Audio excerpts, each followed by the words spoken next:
আরে ভাই, যারা ডক্টর ইউনূস স্যারকে নিয়ে বাজে কথা বলেন তারা মনে হয় তার ইতিহাস সম্বন্ধে কিছু জানেন না। গুগলে সার্চ করে চান তার ইতিহাস, শুধু বাংলাদেশে নয় পুরো পৃথিবীতে তার ইতিহাস ছড়ানো আছে, বুঝছেন?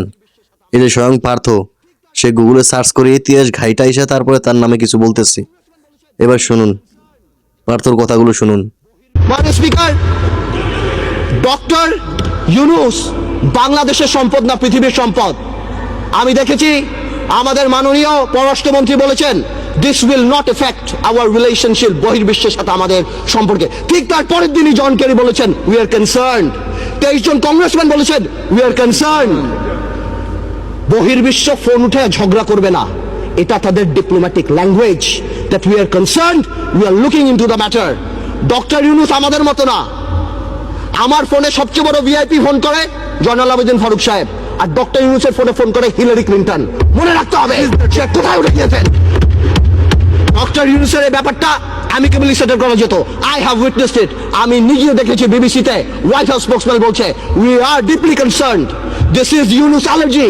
আমি জানি অনেকে বলতে পারবে এটা আমাদের সার্বভৌমত্ব, আই ক্যান আন্ডারস্ট্যান্ড, এটা আমাদের সার্বভৌমত্ব, কিছু একটা ব্যালেন্স নিড টু বি ড্রন।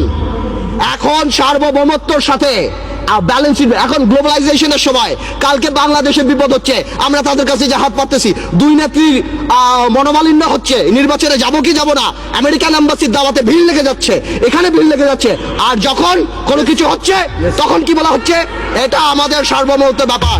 এটা সার্বভৌমত্ব ব্যাপার না, এটা পার্সোনাল ভেন্ডাটার ব্যাপার। সংসারের কথা আসতেছে, excuse me, I would appreciate if you let me finish. Yes, please, uninterruptedly. Thank you. Understand it? Yes, you should know it. আমি আরেকটা কথা বলতে চাই। সন্ত্রাসের কথা আপনি বলেন, একটা চেইন অফ কমান্ড থাকতে হবে। যেই দেশের স্বরাষ্ট্র প্রতিমন্ত্রী শাহরুখ খানের কনসার্টে যে মাটিতে বসে, এই দেশে কি হতে পারে? মান ইজ্জত কোথায় যায় আমাদের? A মন্ত্রী is not a person, a মন্ত্রী of the flag। সেই মন্ত্রী আমাদের, সেইখানে স্বরাষ্ট্রমন্ত্রী যেই কাজ করে এই দেশে এগুলি হতেই পারে। মাননীয় স্পিকার, অনেক কথা বলে অনেক কিছু শেষ করা যাবে না, তবে আমি এতটুকু বলতে চাই ডেমোক্রেসির সাথে গুড গভর্নেন্স থাকতে হবে, মোরালিটি থাকতে হবে।